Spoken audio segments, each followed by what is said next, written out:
me dit, ils magasinent. Avez-vous vu leur triste mine? Avant d'aller voir les amis, il faudra leur téléphoner. Il y a un temps pour chaque chose. La vie, allez, ce n'est pas rose. La fin du monde est à 7 heures. Le ciel s'est enfin mis d'accord. Éliminons de l'univers la race humaine par la mort. La parole est à Jupiter. Envoyons donc un météore sur cette engeance que j'aborde, sauf sur Gertrude que j'adore.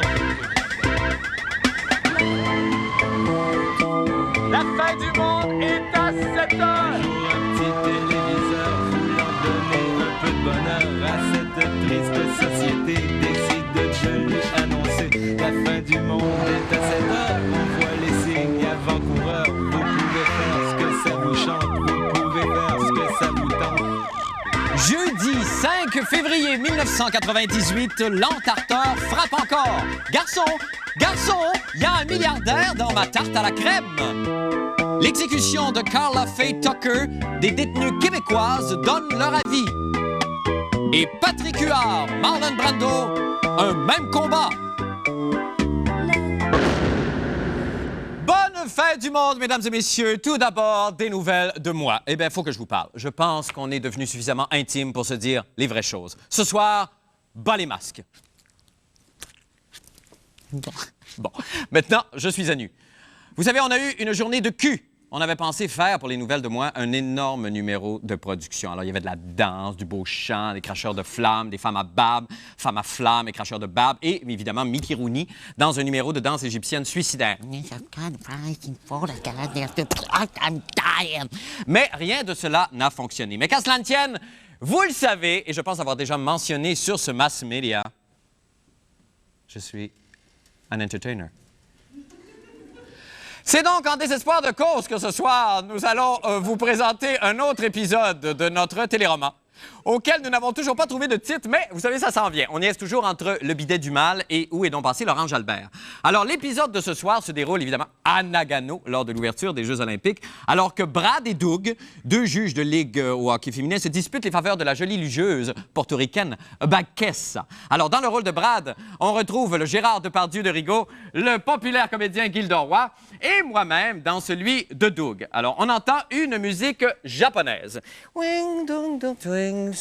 Et que vois-je dévalant la pente enrobée de pélimoulante aux couleurs de son pays? Est-ce...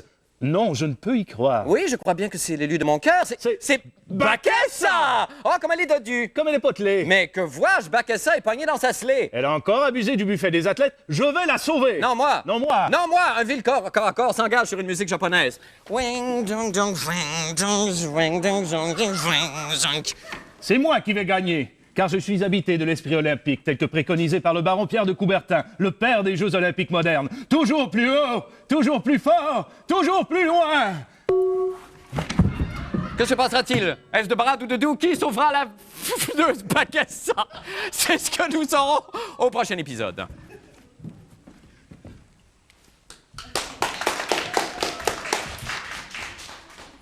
Maintenant, pour les nouvelles de la fin du monde. Comment reconnaître les vrais signes de la réussite?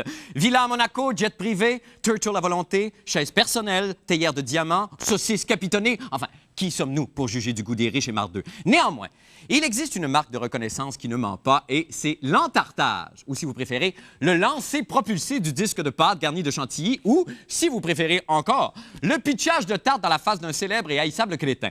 Après Jean-Luc Godard, Patrick Bruel et Bernard-Henri Lévy, Bill Gates, le pluto-milliardaire président de Microsoft, est devenu, hier, la dernière victime du terroriste pâtissier belge Noël Godin. Là-dessus, une question se pose. Existe-t-il au Québec une personnalité digne d'être entartée? Et si oui, qui pourrait bien se charger de l'entarter? Jean-René Dufort, le patachou scolarisé, a cherché pour nous. Au grand plaisir des possesseurs de Windows 95, le président de Microsoft, Bill Gates, fut hier victime d'un commando terroriste spécialisé dans l'attentat à la tarte à la crème. Les journalistes de la fin du monde étant extrêmement influençables côté maturité, nous avons décidé de tenter l'expérience en prenant pour cible une personnalité bien de chez nous. C'est donc totalement au hasard que notre choix s'est arrêté sur le maire de Montréal, Pierre Bourque, alors en conférence de presse sur le Mont-Royal. Mais vérifions si le personnage politique est si facile d'approche. Pour ce faire, j'ai besoin d'un complice. Allons-y. Y a-t-il une salle de bain?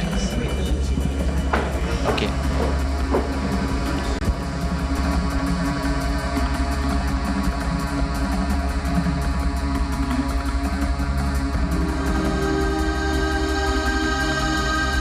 Fin de la conférence de presse et Pierre Bourque accordera des entrevues à l'extérieur. C'est là que nous attaquerons.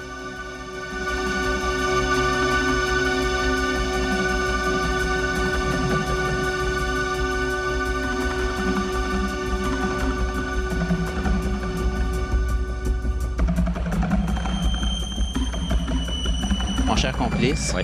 on va s'approcher avec la tarte bien en vue. On va marcher doucement. On va regarder un peu les branches et on va se rendre jusqu'au maire et on lui fout les 2 tartes dans la face.